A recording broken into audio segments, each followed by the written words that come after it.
The distances between them are very great, ان کے درمیان جو فاصلے ہیں وہ بہت ہی زیادہ ہیں.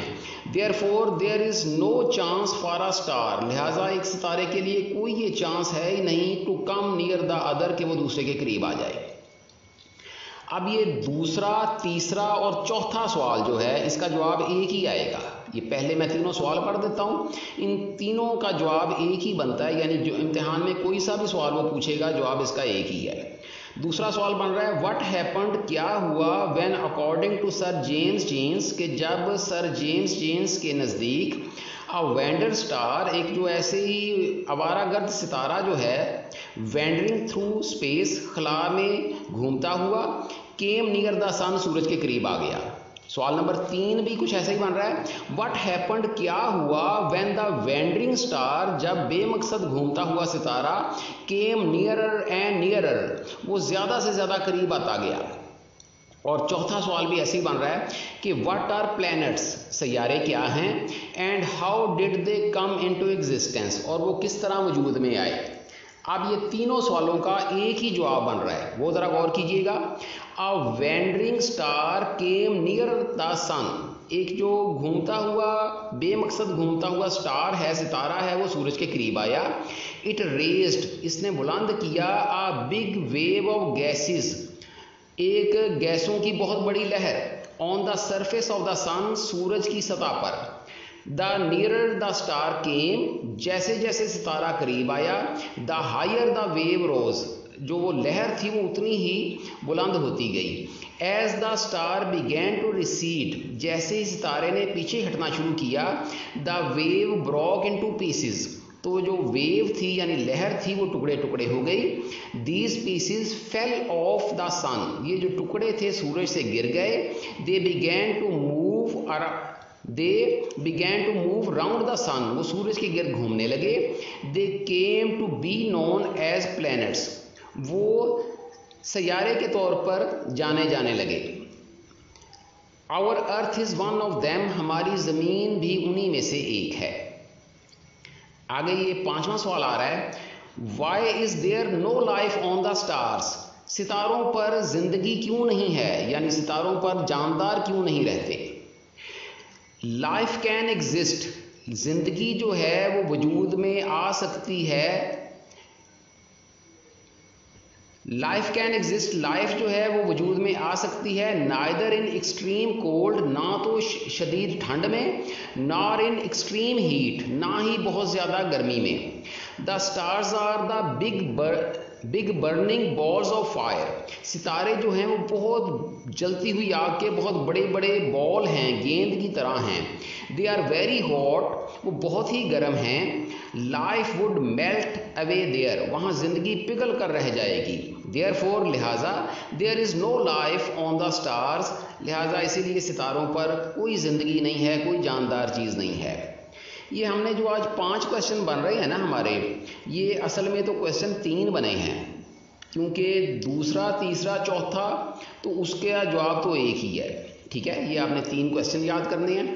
اس کے ساتھ ہمارے ایڈیمز آتے ہیں سیکنڈ ایئر میں.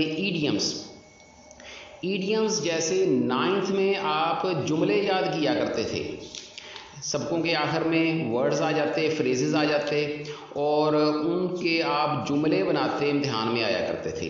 ویسے ایڈیمز ہوتے ہیں کہ آپ نے انہیں جملوں میں استعمال کرنا ہوتا ہے. میرے پاس جو پروفیسر مسرت حسین صاحب کی گرامر ہے، اس کے 733 پر ایڈیمز ہیں. اگر آپ کے پاس کوئی اور بھی گرامر ہوگی تو ہو سکتا ہے ان کی ترتیب تھوڑی مختلف ہو. تو بہرحال یہ میرے پاس جو ہے یہاں سے میں پڑھ رہا ہوں. نمبر 1 ہے ABC. ABC اس کا مطلب آپ نے صرف سمجھنا ہی ہوتا ہے، ابتدائی نالج. جیسے ہم عام بھی کہہ دیتے ہیں کہ اس بندے کو تو اس بات کی ABC کا بھی نہیں پتہ، یعنی ابتدائی باتوں کا بھی نہیں پتہ. تو ابتدائی علم ہوتا ہے ABC. اب اس کا جملہ دیکھیں، this book gives the ABC of music. یہ کتاب جو ہے وہ ہمیں موسیقی کی بنیادی باتیں بتاتی ہے. ابو آل ہوتا ہے سب سے بڑھ کر، یعنی the most important of all, یعنی ساری باتوں سے اہم بات. اس کا جملہ بتا رہا ہے سلیم از وائز ہارڈ ورکنگ. سلیم جو ہے وہ دانشمند بھی ہے اور محنتی بھی ہے. اینڈ ابو آل، اور سب سے بڑھ کر یہ بات ہے، آنیسٹ، کہ وہ ایماندار بھی ہے. ابو بورڈ، ابو بورڈ ہوتا ہے شک سے بالا تر، یعنی کہ اس پر شک کیا ہی نہیں جا سکتا ایسا بندہ. All his dealings are above board, اس کے تمام جو معاملات ہیں وہ شک و شبہ سے بالا تر ہیں. ایڈ فیول ٹو فائر، اور فائر کی جگہ پر اب فلیمز بھی یہ بعض اوقات استعمال ہوتا ہے، یعنی یہ دو ایڈیم بن سکتے ہیں، ایڈ فیول ٹو فائر یا ایڈ فیول ٹو فلیمز. دونوں کا مطلب یہی ہوتا ہے کہ جلتی پر تیل کا کام کرنا. علی از آلریڈی اینگری، علی جو ہے پہلے ہی غصے میں ہے.